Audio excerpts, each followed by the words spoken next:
Carol Vallis. I have 10 acres here out in Stagecoach, Nevada. I rescue wild horses here, mostly wild horses, some domestic. I've rescued over 200 horses. It's Craig Downer, and I'm a fourth generation Nevadan. I'm a wildlife ecologist. I decided to become an ecologist and studied that at Cal Berkeley, and later went on to get my master's at the University of Nevada, Reno.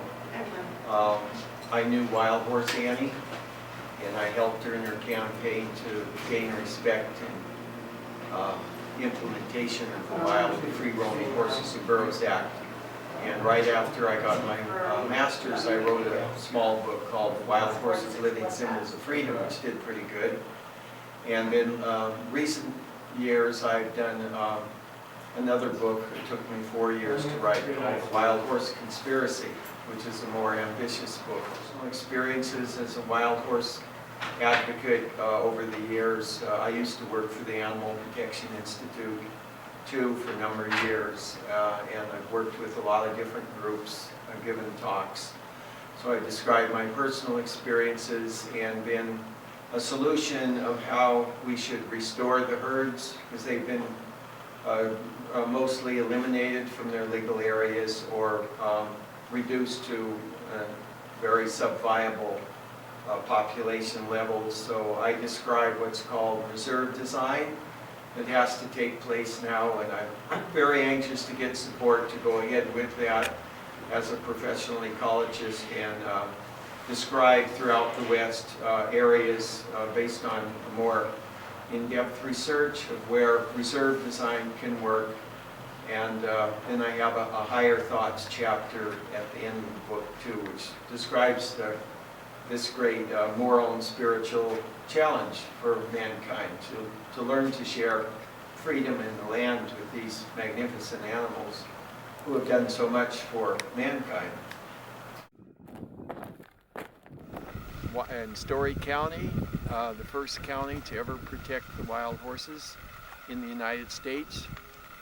Here they've long been recognized to be a real valuable component of the ecosystem and to prevent catastrophic fires, because Virginia City burned down a number of times, several times in its history, and the people here really, by and large, they greatly appreciate the wild horses.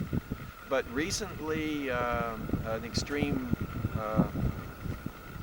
hostile government has taken charge, and they've pushed out the local people that cared about the wild horses, and they've been removing them, hundreds and hundreds of them, and shipping them off to killer buyer auctions where they go to slaughter. I've rescued over 200 horses. 22 orphan foals were bottle fed and raised here. Their mothers went to the slaughterhouse. I rehabilitate mentally and physically injured horses that don't have a chance to be adopted. You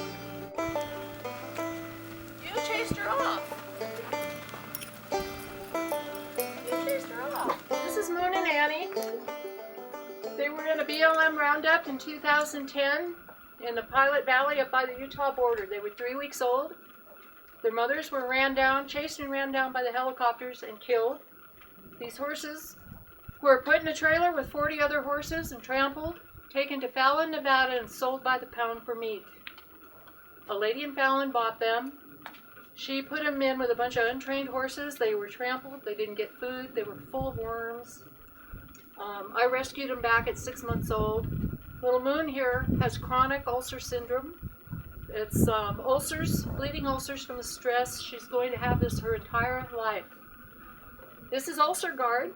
It's $500 a month. It keeps her alive. She cannot live without it. It's $35 a tube. She gets a half a tube a day. She does have flare-ups and attacks where she needs extra pain medicine and extra of this.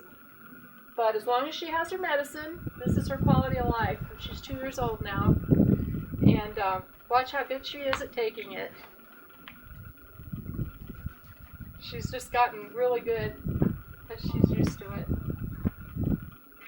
That's it. Easy as that to keep the little girl alive. She's looking remarkably well. And her sister worries about her and takes care of her constantly. She won't let her out of her sight. She won't let anything happen to her. When her stomach's hurting, she puts her nose down on her stomach and knows where the pain is, and she stands over her with her underneath her. And there are people that say that horses or animals have no If I was to take her souls. sister away from her, she would die. And They can't be separated. It shows, how they care for each other. But she ended up with this horrible stomach problem for life now because So this is a case now where we really have to fight to stop this and to expose the dishonesty and the maliciousness and make sure things get back on the right track here. Cost $800 a month just to feed these horses. Another couple hundred every 2 months to do the hooves. I had $3,000 in debt bills last year. Shots, worming.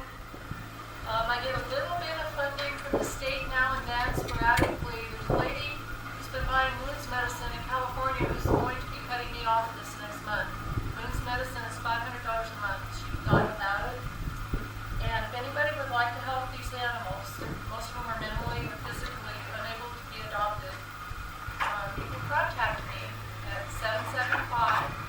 775-291-9188. 775-291-9188.